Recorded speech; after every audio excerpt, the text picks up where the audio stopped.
وأحسن منك لم تر قط عيني وأجمل منك لم تلد النساء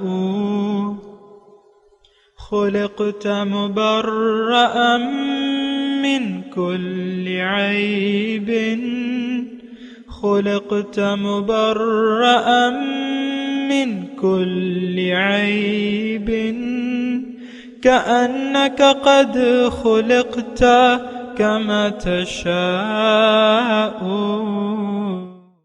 كتاب أنزلناه إليك مبارك ليدبروا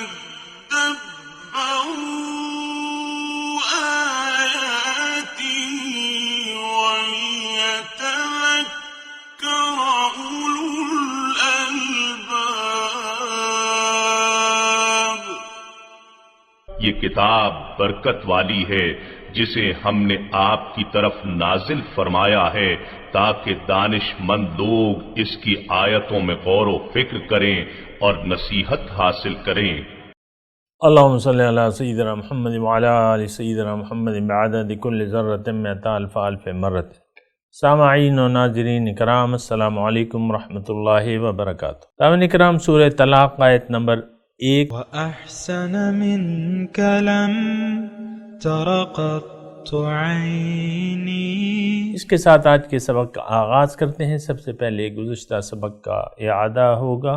بسم اللہ الرحمن الرحیم۔ اللہ کے نام سے شروع جو نہایت مہربان ہمیشہ رحم فرمانے والا ہے۔ یا ایہا النبی اذا طلقتم النساء فطلقوهن لعدتهن واحصوا العدة واتقوا الله ربكم لا تخرجوهن من بيوتهن ولا يخرجن إلا أن يأتين بفاحشة مبينة وتلك حدود الله ومن يتعد حدود الله فقد ظلم نفسه لا تدري لعل الله يحدث بعد ذلك أمرا۔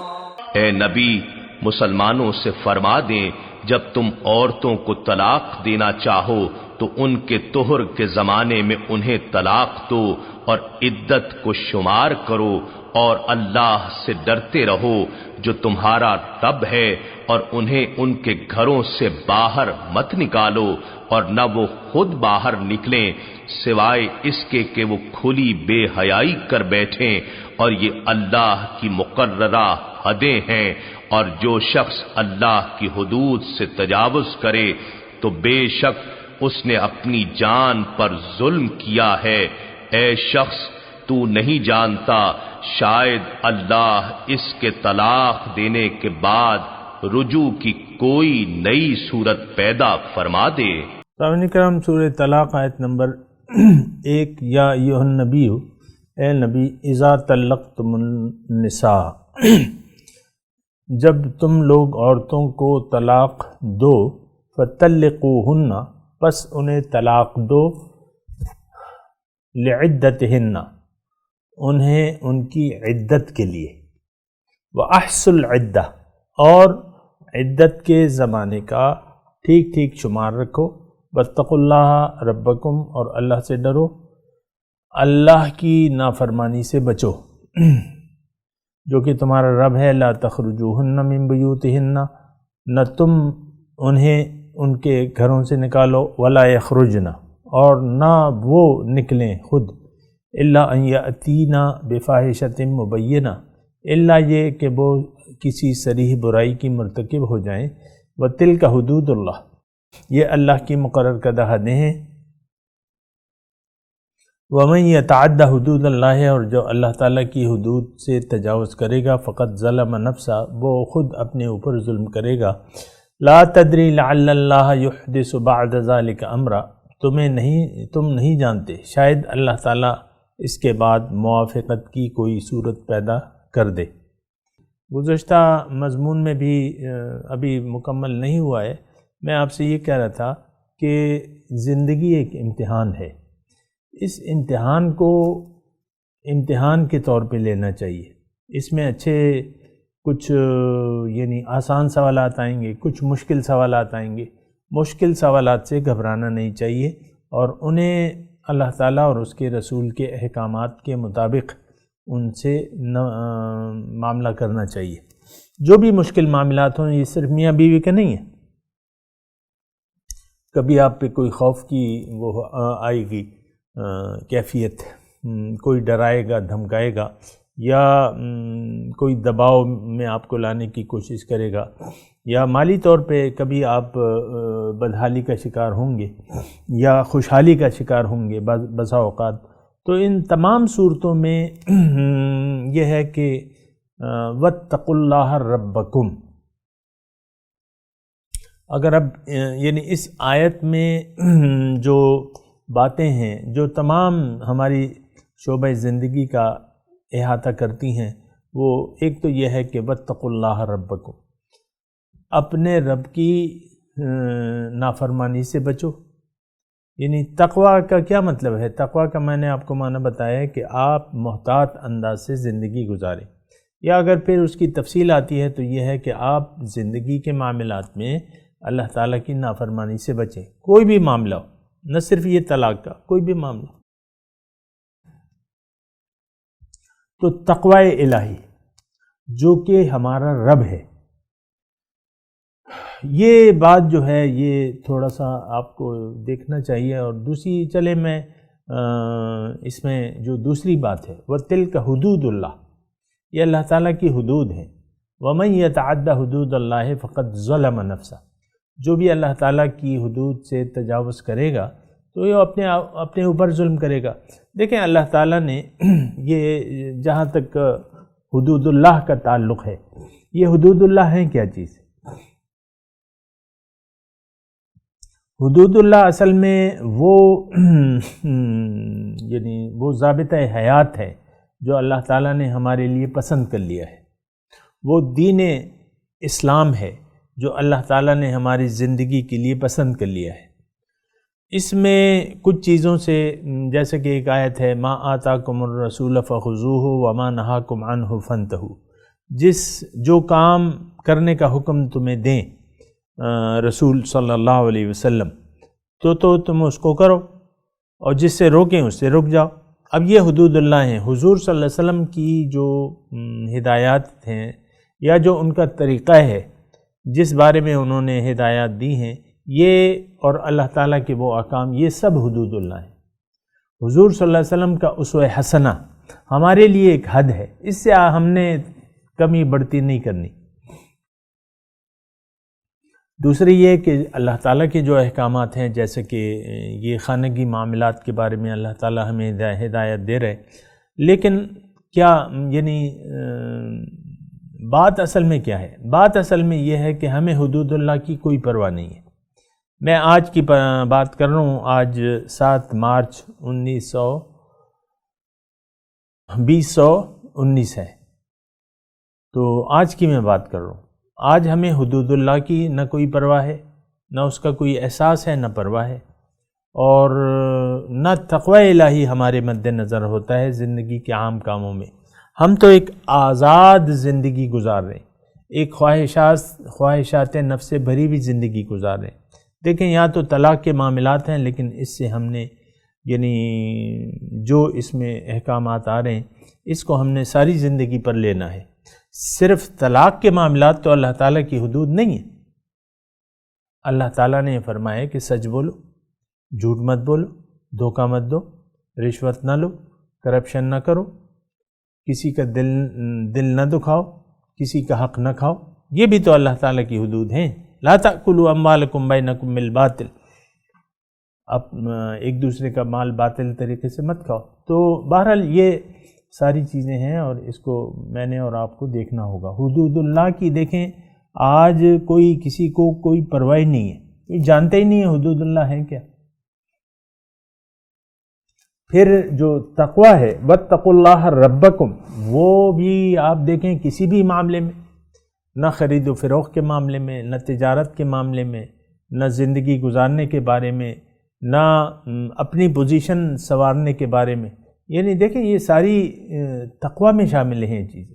ایک عورت ہے حجاب کرتی ہے لیکن لباس اس کا جو ہے آدھی ننگی ہوتی ہے، مثال کے طور پہ حجاب لے لیا یا حجاب لے لیا لیکن اندر سے ننگی ہے، یعنی برقع جب فنکشن میں جاتی ہے تو برقع پہن کے جاتی ہے، لیکن جب کپڑے اتارتی ہے تو کبھی ہاف سلیو ہوتے ہیں، کبھی سلیو لیس قمیض ہوتی ہے، کبھی سی تھرو کپڑے ہوتے ہیں، کبھی چست کپڑے ہوتے ہیں۔ تو یہ تو تقوی الہی نہیں ہے، یہ تو حدود اللہ کی آپ پاسداری نہیں کر رہے۔ دیکھیں یہ سورہ طلاق تو ہے، میں آپ کو بار بار کہہ رہا ہوں کہ اس کو محدود نہ کریں طلاق تک، طلاق کے معاملے، طلاق کا ایک معاملہ ہے اس پہ بھی ہم بات کریں گے انشاءاللہ، لیکن بات یہ ہے کہ جو اس میں مرکزی مضمون ہے تو اس سے بھی آپ نے اس کو بھی سمجھنا ہے، اور صرف طلاق کے معاملے میں تو اسلام نہیں ہے، اسلام تو آپ کی ساری زندگی پر حاوی ہے۔ اگر آپ نے ان آیات کو طلاق تک محدود کر دیا، یعنی یہ جو اللہ تعالیٰ اس میں یعنی اپنی حدود کا سے تجاوز نہ کرنے کا کہا رہا ہے، اور تقوی کا واتقوا اللہ ربکم کی جو آیت ہے تو بنیادی آیت ہے، یہ ہماری تمام زندگی پر حاوی ہے، اس بات کو آپ یاد رکھیں۔ بہرحال میں آپ سے جو گزشتہ سبق میں تذکرہ کر رہا تھا وہ یہ ہے کہ دیکھیں ایک بنیادی ہماری کمزوری یا بیماری کو آپ محسوس کریں، اور یہ میں اس لیے بھی کہہ رہا ہوں کہ جب تک ہمیں اپنی بیماریوں کا احساس نہیں ہوگا ہم اس کا علاج بھی نہیں کریں گے۔ یہ میاں بیوی کے معاملات ہیں، اب اس میں زیادہ تر جو ہے وہ شوہر صاحب طلاق کے معاملے میں، چونکہ حق تو شوہر کو دیا گیا ہے، شوہر جو ہے آج دیکھیں یعنی شوہر بننے کو تو بڑے خوشی خوشی شوہر بن جاتے ہیں، لیکن یعنی جو طلاق کے معاملات ہیں وہ الا ماشاء اللہ کوئی شوہر جانتا ہوگا، سارے معاملات اپنی مرضی اور جذبات سے طے کیے جاتے ہیں خانہ کی زندگی میں۔ بیوی صاحبہ ناراض ہو گئیں کسی بھی بات پہ تو بس وہ پھر شوہر کو جو ہے گھاس بھی نہیں ڈالیں گے، جاؤ اپنا کام کرو، اپنی راستہ ناپو، تم نے میں جو چیز کہا تھا یا جو میرا کام تم یعنی میری مرضی سے تم نے کام نہیں کیا، اب جاؤ بھگتو اسے۔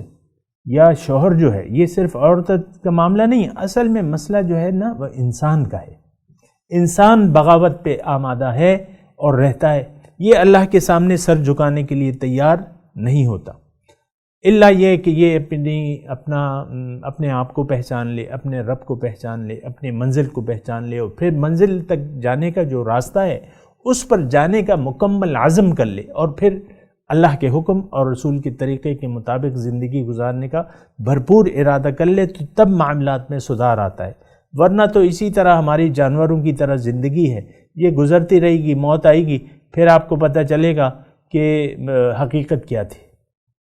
حقیقت اس وقت بھی آیا ہے، لیکن آپ نے اپنی آنکھیں بند کی ہوئی ہیں، آپ اپنے آپ کو دیکھیں، اپنا ادراک کریں، آپ روح خدا بندی ہیں، مرد ہیں یا عورت جو بھی ہیں، آپ اللہ کی ایک پھونکی ہوئی روح ہیں، آپ میں ایک امانت خدا بندی ہے، اور پھر اللہ تعالیٰ نے آپ پہ ذمہ داریاں ڈالی ہیں، خواہ آپ عورت ہیں کہ یعنی ہر جگہ آپ کی ذمہ داری ہے، آپ اس کو عام طور پہ تو ہم زندگی کی اللہ تعالیٰ کی طرف سے کوئی ذمہ داری محسوس ہی نہیں کرتے، لیکن ذمہ داری تو ہوتی ہے۔ مثال کے طور پہ میں آپ کو ذمہ داری کی بات، آپ خاتون خانہ ہیں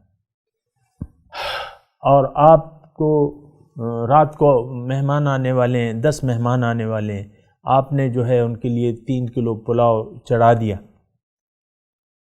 گوشت وغیرہ جو آخری مرحلہ میں کہہ رہا ہوں، بس اب گوشت کو یعنی آخری آنچ دینی ہے، اب وہ آنچ جلا کے آپ جو ہے چاول رکھ کے چلی جاتی ہیں بازار شاپنگ کے لیے، چولہا جلتا چھوڑ دیتی ہیں، اور آپ کو خیال ہی نہیں ہے کہ میں نے یعنی آپ بھول ہی گئیں بالکل کہ میں نے چاول چڑھائے میں، اور پلاؤ جو ہے بس وہ 2 آنچ مانگتا ہے اور آپ نکل گئیں گھنٹے کے لیے۔ بچوں کے ساتھ تفریح کے لیے نکل گئی ادھر. یہ دیکھیں یہ ذمہ داری ہوتی ہے. تو کہیں بھی آپ غیر ذمہ داری سے کام کریں نا تو آپ فیل ہو جائیں گے کام میں، آپ مرد ہوں یا عورت. میں آپ کو بتا رہا ہوں آپ کو، بھئی چاول آپ نے چڑھا دیے اس میں 2 کلو گوشت ہے، 2 کلو چاول ہیں، اور آپ نے 2 آنچ چاہیے، اس میں 10 آنچیں لگیں گی، وہ آپ آئیں گی تو وہ تو چاول جل گئے ہوں گے سارے. آپ وہ اپنا ہاتھ ہو یہ تو میں نے کیا کیا. ایسا نہیں ہوتا. یہ اصل میں یہ ذمہ داریاں ساری ہم پہ ہیں اللہ تعالیٰ کی. جب موت آئے گی نا پھر اس وقت جو ہے احساس ہوگا. اور پھر وہ قرآن پاک کی ایک آیت مجھے یاد آ رہی ہے کہ وَأَنفِقُوا مِمَّا رَزَقْنَاكُم مِّن قَبْلِ أَن يَأْتِيَ أَحَدَكُمُ الْمَوْتُ فَيَقُولُ رَبِّ لَوْلَا أَخَّرْتَنِي إِلَىٰ أَجَلٍ قَرِيبٍ فَأَصَّدَّقَ وَأَكُن مِّنَ الصَّالِحِينَ.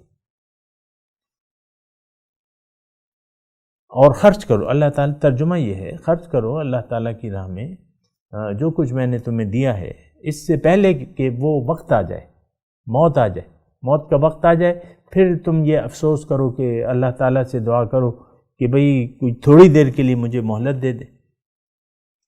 لولا اخرتنی الی اجل قریب فاصدق واکن من الصالحین، میں صالحین میں سے ہو جاؤں. تو اس وقت تو آپ کو موقع نہیں ملے گا سدھارنے کا. دیکھیں زندگی دنیا میں آپ نے کمانی ہے جنت، اور یہ آپ کی ذمہ داری ہے. آپ نے خود اپنی جنت میں گھر بنانا ہے. اپنے اعمال سے اپنے ارادے اور عقیدے کو مناسب طور پہ بنا کے اور اللہ تعالیٰ کے لیے زندگی گزارنے کا عزم کر کے آپ نے یہاں پر دنیا میں اپنے اعمال، یہ روزمرہ کے جو اعمال ہیں، اس کے ذریعے آپ نے جنت میں گھر بنانا ہے. آپ کو احساس ہی نہیں ہے. آپ کو جنت پر تو آپ کا ایمان ہی نہیں ہے. عام طور پہ میں بات کر رہا ہوں. نہ ہمیں موت کے بعد دوبارہ جی اٹھنے پہ یقین ہے، نہ جنت پہ یقین ہے، نہ دوزخ پہ ہے، نہ اللہ کی ملاقات پہ ہے، نہ اللہ کے دیدار پہ ہے، نہ اللہ کی معرفت پہ ہے، نہ اللہ کے قرب پہ ہے. یہ سارے ہم یقین نہیں ہے. بے یقینی کی زندگی ہے، اور ہماری زندگی تو جانوروں کی زندگی ہے.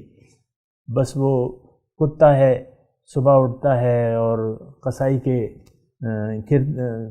یعنی زندگی گزارتا رہتا ہے، کھانا پینا، اور بس کیا زندگی ہے جانوروں کی. بلکہ ہم تو اس سے بھی وہ انسان بدتر ہیں. اللہ تعالیٰ نے قرار دیا ہے کہ ان کی مثال جو بے مقصد زندگی گزار رہے ہیں، یہ تو جانوروں سے بھی بدتر زندگی گزار رہے ہیں، کیونکہ جانوروں کا تو ایک مقصد ہے اور وہ مقصد پورا کر رہے ہیں. گدھا ہے اپنا کام کر رہا ہے، بکری ہے، بیل ہے، گائے، بھینس، بکری، یہ سب اپنے کام کر رہے ہیں. لیکن ہمیں تو اللہ تعالیٰ نے جس لیے پیدا کیا ہے، ہمیں تو اس کام کا احساس ہی نہیں ہے، کوئی ذمہ داری نہیں ہے. یہاں اللہ تعالیٰ فرما رہے ہیں بَاتَّقُوا اللَّهَ رَبَّكُمْ، اپنے اللہ سے ڈرو. بہرحال یہ اپنے طلاق کا جو معاملہ ہے سامنے کرام، یہاں بھی آپ دیکھیں یہی یعنی وہ جانوروں کی سی زندگی ہے. نہ ہم کسی چیز کا علم حاصل کرتے ہیں. زندگی جو ہے وہ اسی طرح خواہشات نفس والی زندگی ہے. پھر شوہر و بیوی یعنی لڑتے ہیں آپس میں. دیکھیں اصل میں کیا ہے کہ آپ زندگی کی قدر کریں اور زندگی کو ایک امتحان کے طور پہ گزاریں.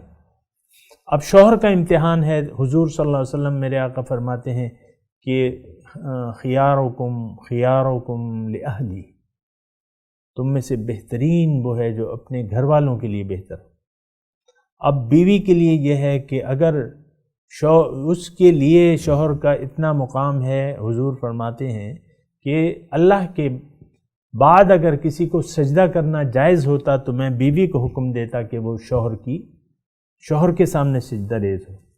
لیکن بیوی تو ٹھکانے لگانے اپنے بعض بیویاں جو ہیں وہ کچھ کسر تو نہیں رکھتی شوہر کو ٹھکانے لگانے میں.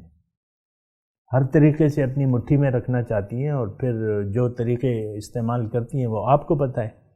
لیکن شوہر کا جو وہ ہے، یعنی حدیث کا مفہوم آتا ہے کہ شوہر اگر بیمار ہو جائے، اس کے زخموں میں پیپ پڑ جائے، تو اگر بیوی جو ہے زبان سے اپنی چاٹ کے وہ زخم صاف کرے، یہ مفہوم ہے کہ تو پھر بھی حق وہ ادا نہیں ہوگا۔ اور آپ دیکھ لیں آج کل کیا سمجھ رکھا ہے شوہر نے اپنی بیوی کو اور بیوی نے اپنے شوہر کو۔ بہرحال یہ سارا مضمون جو ہے، یہ ایک بات نوٹ کر لیں، یہ صرف شوہروں اور شوہر کے لیے نہیں ہے، یہ دونوں زوجین کے لیے ہے۔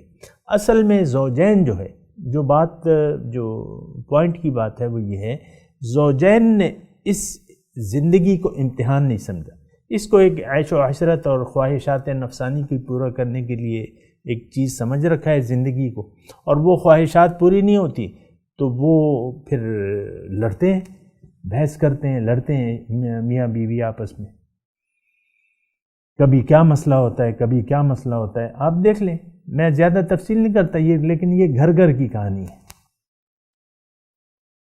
اور دیکھیں ایک بات اور ہے، یعنی جو ایک میں بات کہنا چاہ رہا تھا وہ یہ ہے کہ دیکھیں زوجین ہے، اب شوہر کو بیوی ملی جو ہے وہ یعنی بدتمیز ہے، مثال کے طور پر بدتمیز ہے، اور وہ خیال نہیں رکھتی، گالیاں جو ہے اس باپ کے گھر سے گالیاں سیکھ کے بھی آئی ہے، کبھی کبھی گالی بھی دے دیتی ہے شوہر کو، کبھی کبھی جو ہے وہ یعنی جذبات میں آ کے شوہر پہ، بعض اوقات بیویاں بھی پیٹتی ہیں شوہر کو۔ میں ویسی دونوں کی بات کر رہا ہوں، لیکن جو بات کر رہا ہوں وہ آپ کو آخر میں پتہ چلے گا۔ دیکھیں بات میں یہ کہنا چاہ رہا ہوں کہ یہ زندگی امتحان ہے، ضروری نہیں ہے کہ ہر بیوی کو اس کا آئیڈیل ملے، کوئی مخالف طبیعت کا بھی مل سکتا ہے، کوئی بدقماش مل سکتا ہے بیوی کو، شوہر جو ہے بد مزاج مل سکتا ہے، تو اب کیا ہے بیوی کے لیے حکم کیا ہے؟ کیا اسے نجات کے لیے طریقے سوچنے لگے گی؟ آج کل تو ایسے ہی ہوتا ہے کہ بیوی کہتی ہے میرا تو تم سے گزارا ہوتا ہی نہیں،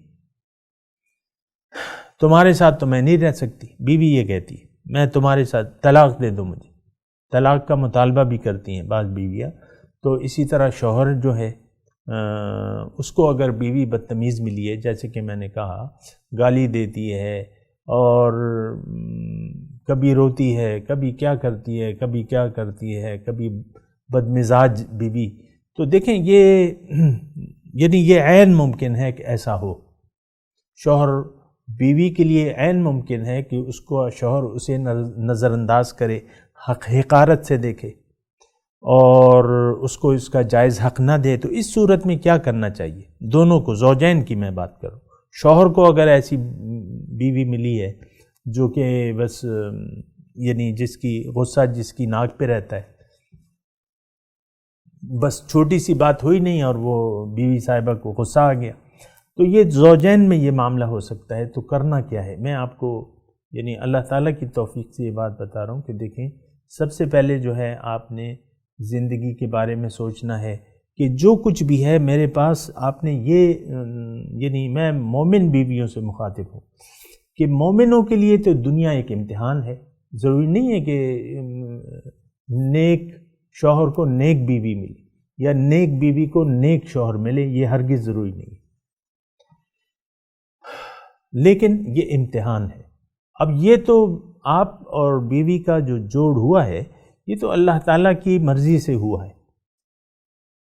یعنی جو کچھ بھی ہوا ہے بس ہو گیا، ایک جوڑ قائم ہو گیا ہے، اب آپ نے اسے نبھانا ہے، اور آپ نے بدتمیز شوہر یا بدتمیز بیوی کے ساتھ گزارا کرنا ہے، یہ ایک امتحان ہے۔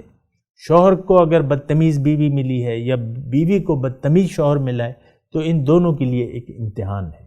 اگر آپ ان کے ساتھ، جیسے کہ گزشتہ صورت میں ہم نے پڑھا تھا اچھے طریقے سے کہ یا ایھا الذین آمنوا ان من ازواجکم و اولادکم عدو لکم، دیکھو تمہارے زوج جو ہیں، تمہارے ساتھی جو ہیں، بیوی کے لیے شوہر، شوہر کے لیے بیوی، اور تمہاری اولاد، یہ تمہارے لیے دشمن ہیں۔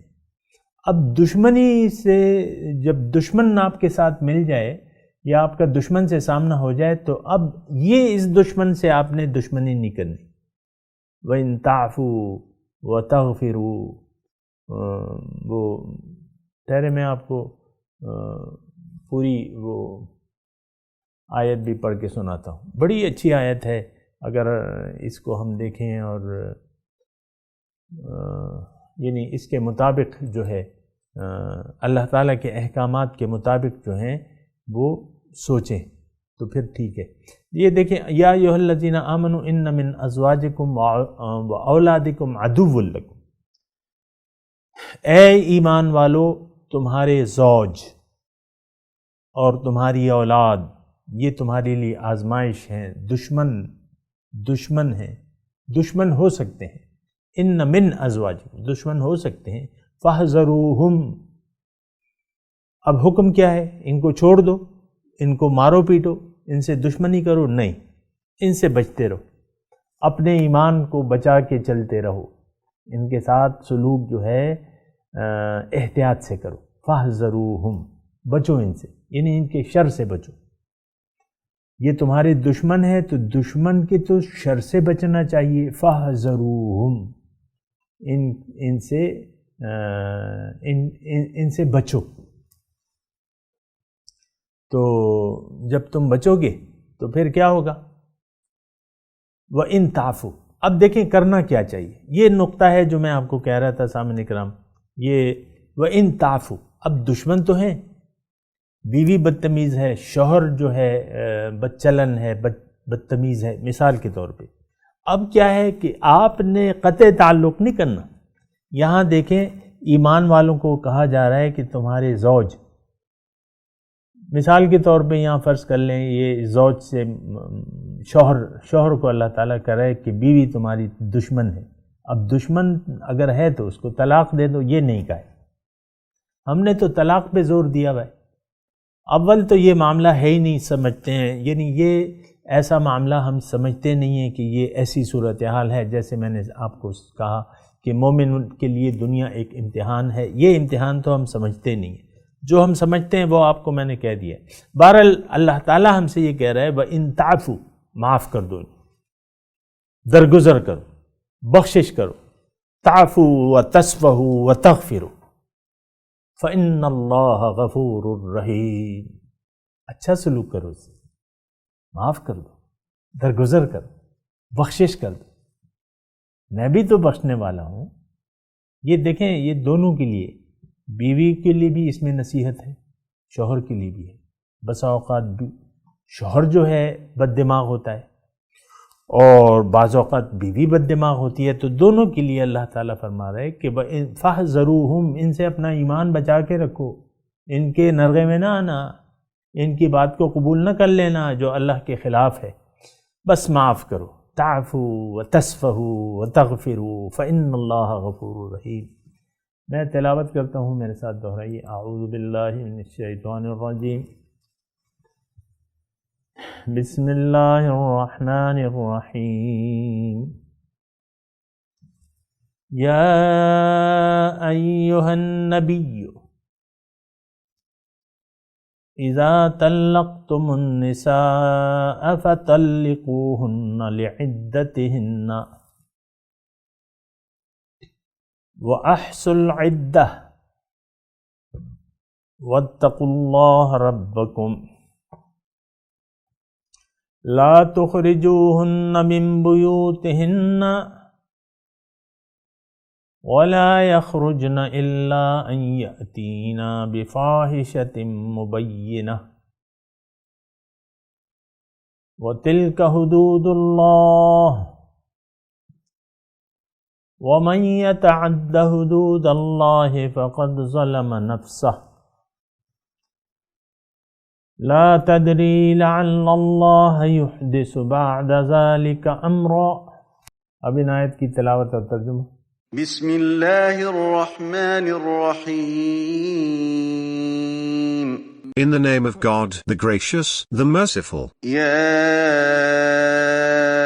ایہا النبی اذا طلقتم النساء النساء فطلقوهن لعدتهن وأحصوا العدة واتقوا الله ربكم لا تخرجوهن من بيوتهن ولا يخرجن إلا أن يأتين بفاحشة مبينة وتلك حدود الله ومن يتعد حدود الله فقد ظلم نفسه لا تدري لعل الله يحدث بعد ذلك أمرا.